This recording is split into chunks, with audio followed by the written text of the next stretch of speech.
सर्वप्रथम सर्वांना श्री स्वामी समर्थ.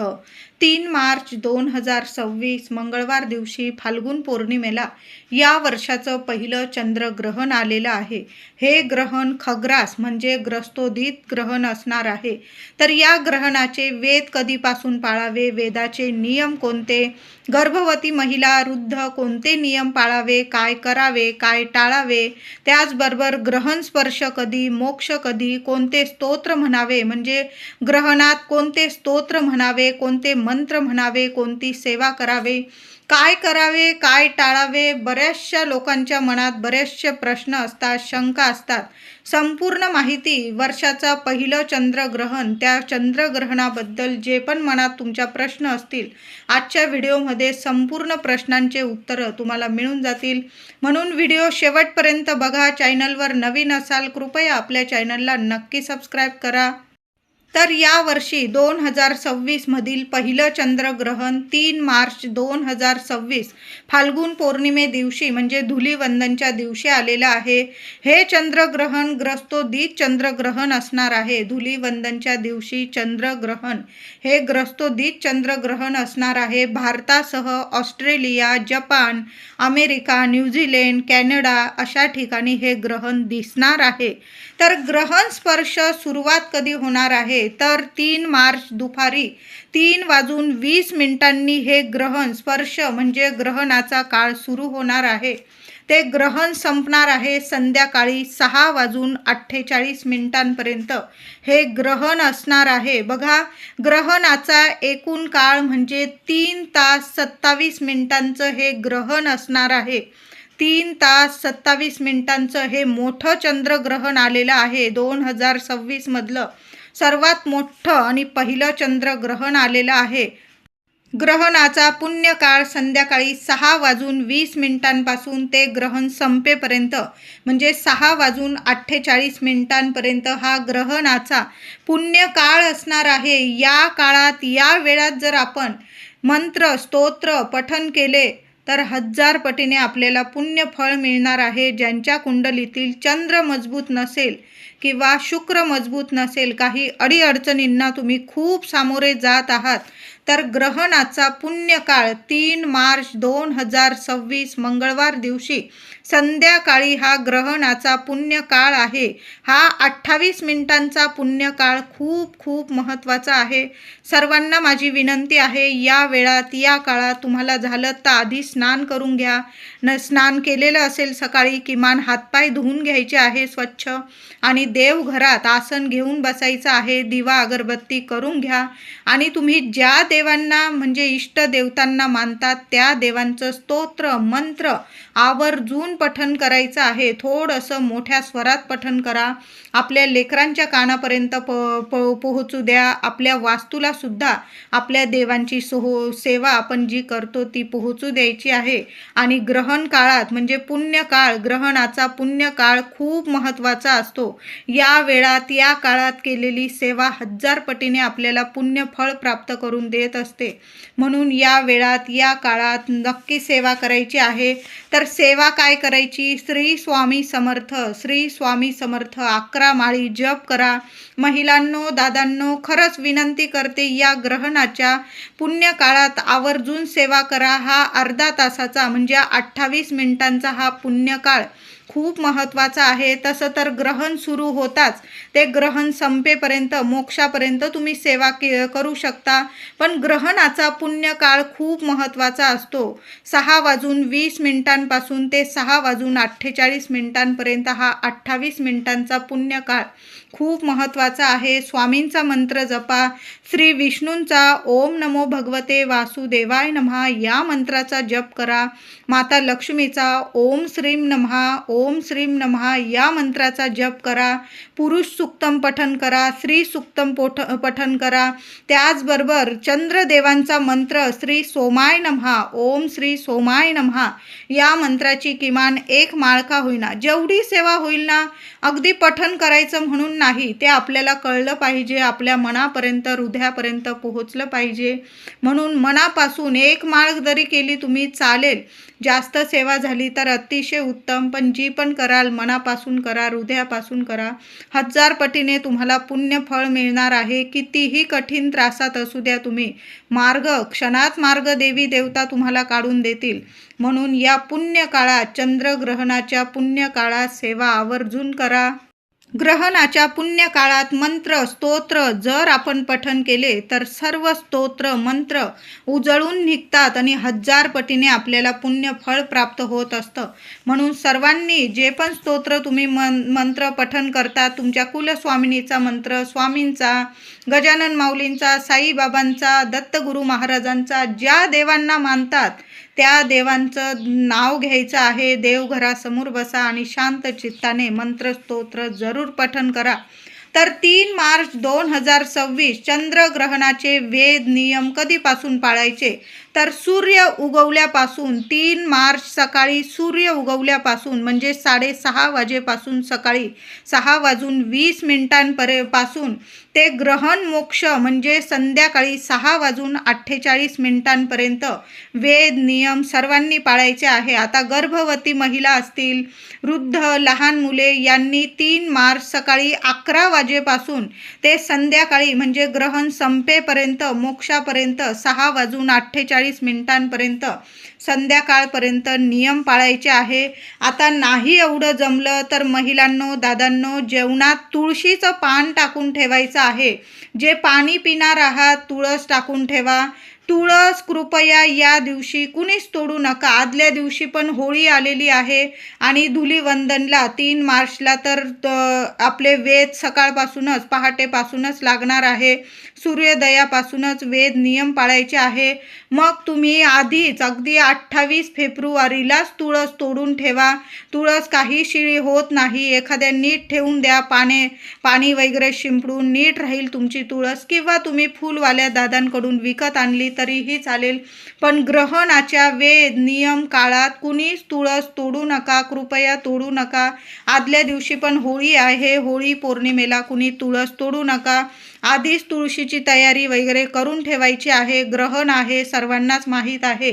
तर गर्भवती महिला असतील, लहान लेकरं असतील, आपण सर्वांसाठीच या दिवशी सकाळीच महिलांनो, जे पिण्याचं पाणी भरणार असाल, जे तुम्ही जेवण तयार केलेलं आहे किमान एक तुळशीचं पान टाकून ठेवायचं आहे. म्हणजे ग्रहणाचे कुठलेही दोष आपल्याला पण लागत नाही, किंवा पाण्याला किंवा आपलं अन्न असतं त्यात सुद्धा कुठलेही दोष लागत नाही. मग तुम्ही ते जेवण किंवा पाणी पिलं तरीही चालेल. काही ठिकाणी बघा अगदी हंडे फेकून देता. ग्रहण संपलं की सर्व पाणी अगदी नवीन भरलं जातं. असं कृपया करू नका. पाणी फेकायची काहीच गरज नाही आहे. ग्रहण संपल्यानंतर पण तेच पाणी आपण पिऊ शकतो. जर तुम्ही जरी तुळशीचं पान त्या पाण्यात किंवा जेवणात, खाण्यापिण्याच्या वस्तूंमध्ये टाकून ठेवलं ना, तर कुठलंही अन्न टाकून देण्याची गरज नाही तुम्हाला. आणि पाणीसुद्धा सांड वगैरे करायची गरज नाही, नवीन पाणी भरायची गरज नाही. ते पाणी आपण पिऊ शकतो. अगदी सर्वांनी, जिथं गर्भवती महिला आहे, लहान लेकरं आहेत त्यांनीच नाही तर सर्वांनी, भारतात तर सर्वांनी म्हणते, एक तुळशीचं पान जेवणात पण टाकून ठेवा आणि पिण्याच्या पाण्यात किंवा ज्या वस्तू असतील तुमच्या खाण्यापिण्याच्या त्या वस्तूंमध्ये एक तुळशीपत्र टाकून ठेवायचं आहे. कुठलेही दोष तुम्हाला लागणार नाही. तर गर्भवती महिलांनी कोणते नियम पाळायचे, तर महिलांनो, गर्भवती महिलांनी सकाळी 11 वाजेपासून ते संध्याकाळी 6:48 म्हणजे ग्रहण संपेपर्यंत थोडे का होईना महिलांनो नियम जरूर पाळायचे आहे. यावेळेस शांत राहा, शांत चित्ताने फक्त देवांचं नामस्मरण करायचं आहे. घरातले कामं 1 दिवसासाठी बाजूला ठेवा. कुणी असतील घरात त्यांच्याकडून करून घ्या. पतिदेव असतील तुमचे, माऊली असेल तुमची घराजवळ, त्यांच्याकडून करून घ्या. कारण या दिवशी जरासं शांत राहा तुम्ही. चिरणं, कापणं किंवा म्हणजे इतर कामं अजिबात करू नका. शांत राहा, देवांचं नामस्मरण करा, चांगले विचार करा. सर्व काही तुमचं चांगलंच होणार आहे आणि बाळावर सुद्धा कुठलेही वाईट परिणाम होणार नाही. म्हणून शांत राहा, देवघरासमोर बसा किंवा तुम्ही पलंगावर वगैरे तुमच्या बेडवर वगैरे बसू शकता. तुम्ही देवांचं नामस्मरण तुमच्या बेडवर बसून सुद्धा करू शकता. श्री स्वामी समर्थ, श्री स्वामी समर्थ. माळ घ्यायची सुद्धा हातात गरज नाही. जेवढ्या वेळा स्वामींचा मंत्र जपता येईल किंवा तुम्ही ज्या देवांना देवींना मानतात त्या देवांचा मंत्र जपला तरीही चालेल, पण शांत चित्ताने चांगले विचार करायचा आहे. कुठलं पुस्तक वाचत असाल, टी व्हीवर काही प्रोग्राम बघत असाल तर चांगले चांगले विचार येतील आपल्या मनात, असे प्रोग्राम बघायचे आहे. असं पुस्तक वाचा किंवा इतर कामं करत असाल तर चांगले करायचे आहे. चिरणं कापणं घरातलं झाड झूड या दिवशी बाजूला ठेवा, कुणाकडून तरी करून घ्यायचं आहे. आणि तुम्ही दिवसभरात म्हणजे तुम्हाला जेवण वगैरे करायचं असेल तर सकाळी 11 वाजेच्या आत तुम्ही खाऊन वगैरे घेतलं तर अतिशय उत्तम. आता तुमच्या गोळ्या वगैरे असेल आणि टाईमशीर असेल तुमचं, तर मग काय करायचं आहे, संध्याकाळी ग्रहणाचा पुण्यकाळ खूप महत्त्वाचा आहे. गरोदर महिलांनी या गोष्टीची काळजी जरूर घ्यायची आहे. ग्रहणाचा पुण्यकाळ 3 मार्च 2026 रोजी ग्रहणाचा पुण्यकाळ संध्याकाळी 6:20 ते 6:48 हा 28 मिनिटांचा पुण्यकाळ असणार आहे. गरोदर महिलांसाठी सांगत आहे. या वेळात या काळात खाणं पिणं या गोष्टी तुम्ही टाळायच्या आहे. शांत चित्ताने बसा, देवांचं नामस्मरण करा. बाकी तुम्ही जास्त नाही नियम वगैरे पाळले तरीही चालेल, तरी पण पाळायचे प्रयत्न करा. पण नाहीच पाळलं गेलं तर अगदीच खूप काटेकोरपणे नियम पाळायची गरज नाही तुम्हाला. हे चंद्रग्रहण भारतात मान्य आहे, म्हणजे भारतातून हे चंद्रग्रहण दिसणार असल्यामुळे हे चंद्रग्रहण 3 तास 27 मिनिटांचं मोठं चंद्रग्रहण असणार आहे. आपल्याकडं ज्या वेळेला चंद्रोदय होईल त्यावेळेला हे चंद्रग्रहण चंद्रबिंब ग्रहण असलेले दिसणार आहे. म्हणून यास खग्रास ग्रस्तोदित चंद्रग्रहण म्हटले जाणार आहे. गर्भवतींनी खाणे पिणे टॉयलेटला जाणे या गोष्टी रोखून ठेवायची गरज नाही. फक्त मी तुम्हाला पुण्यकाळ सांगितलेला आहे. 28 मिनिटांचा पुण्यकाळ संध्याकाळी 6:20 ते 6:48 या वेळेत तुम्ही शांत बसा. फक्त शांतने आपल्या देवांचं नामस्मरण करायचं आहे. बाकी तुम्ही जास्त म्हणजे खाणं पिणं टॉयलेटला जाणे या गोष्टी रोखून अजिबात ठेवू नका. आजारी अशक्त लहान लेकरं असतील त्यांनी सुद्धा या गोष्टी रोखून ठेवू नका. फक्त चंद्रग्रहणाचा पुण्यकाळ महत्त्वाचा असतो. त्यावेळेस शांत बसा, देवांचं नामस्मरण करा. लेकरांना तर आपण अगदी दाबून वगैरे ठेवू शकत नाही, ते किती वेळ शांत बसतील. म्हणून हा 28 मिनिटं जरी लेकरांना शांत बसवलं, तुम्ही देवांचं नामस्मरण केलं, एखादा टी व्हीवर लेकरांसाठी प्रोग्राम लावून द्या, म्हणजे बाहेर वगैरे जाणार नाही. या अशा पद्धतीने आपल्याला साध्या सोप्या पद्धतीने चंद्रग्रहणाचे नियम पाळायचे आहे. धुलीवंदनच्या दिवशी चंद्रग्रहण आलेलं आहे. बरेचसे लोक मांसाहार वगैरे करतात. चुकून सुद्धा या गोष्टी खाऊ नका आणि करू नका. चंद्रग्रहण वेद काळापासून मांसाहार मद्यपान करू नका. त्याचबरोबर ब्रह्मचार्याचं पालन करायचं आहे. त्याचबरोबर शेवग्याच्या शेंगा असतील, मसूर डाळ किंवा अख्खा मसूर, मुळा या भाज्या चुकून सुद्धा महिलांनो घरात करू नका आणि खाऊ नका. नख कापणे, गवत तोडणे, केस कापणे, झाडं तोडणे या गोष्टी तर चुकून सुद्धा कुणीच करायच्या नाही. म्हणूनच सांगितलं की आदल्या 2 दिवस आधी तुळस तोडून ठेवायची आहे. तुळस ही लागणारच आहे आपल्याला. या वेळात या काळात तुम्ही देवांना तुळस वाहिली तरीही चालेल. देवपूजा करा, स्नान करू शकता, तुम्ही देवपूजा करू शकतात. मंत्र स्तोत्र जेवढी सेवा होईल ना या काळात 1000 पटीने तुम्हाला पुण्य फळ देऊन जाणार आहे. पण चुकून सुद्धा अशा गोष्टी करू नका ज्याचे वाईट परिणाम तुम्हाला मग वर्षभर भोगावे लागतील.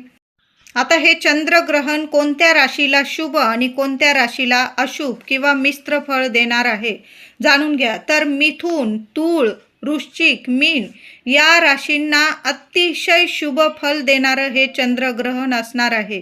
पुन्हा एकदा सांगते, मिथुन रास, तूळ रास, वृश्चिक रास आणि मीन रास या 4 राशींना अतिशय शुभ फल देणारं हे चंद्रग्रहण असणार आहे. त्याचबरोबर मेष रास, कर्क, धनु आणि कुंभ, मेष, कर्क, धनु, कुंभ या राशींना मिश्र फळ असणार आहे.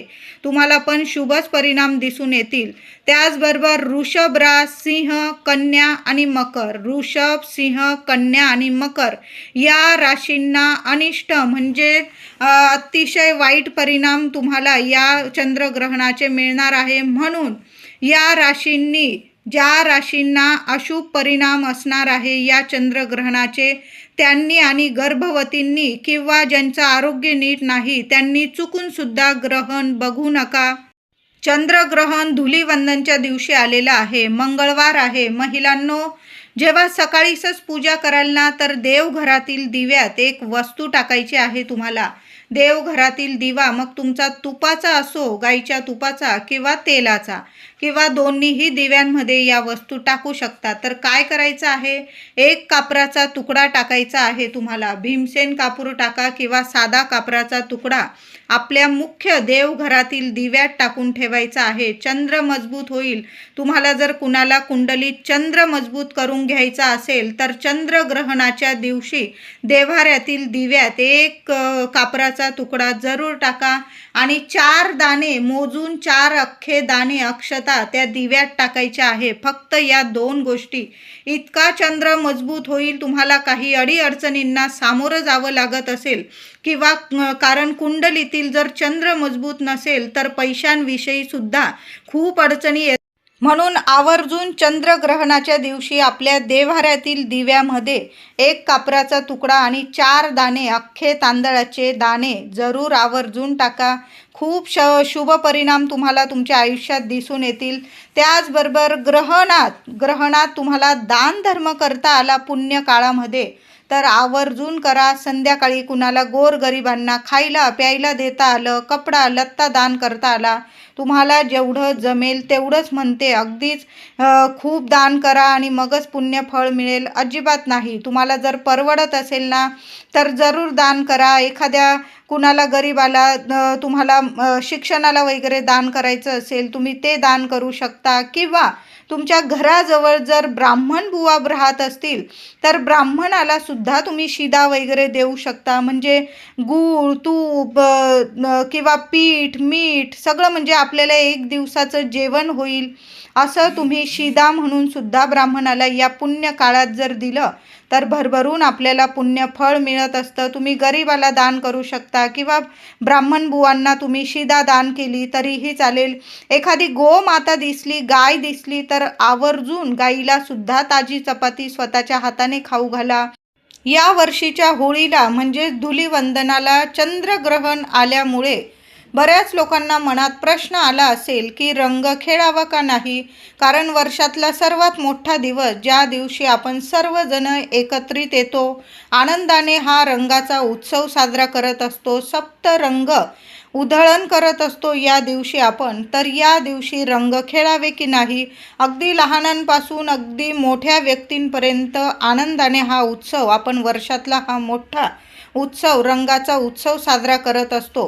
तर महिलांनो, दादांनो, चंद्रग्रहण असल्यामुळे दुपारी 12 वाजेच्या आत 3 मार्च 2026 धुलीवंदनच्या दिवशी रंग खेळण्याचा वेळ म्हणजे दुपारी 12 वाजेच्या आत आपण सर्वांनी रंग उत्सव साजरा करायचा आहे. नंतर वेद नियम जरूर पाळायचे आहे. तुम्ही थोडा उशीर झाला तर 1 वाजेपर्यंत ठीक आहे. नंतर चंद्रग्रहणाचा स्पर्श होणार आहे. म्हणून या वेळात या काळात रंग वगैरे खेळू नका.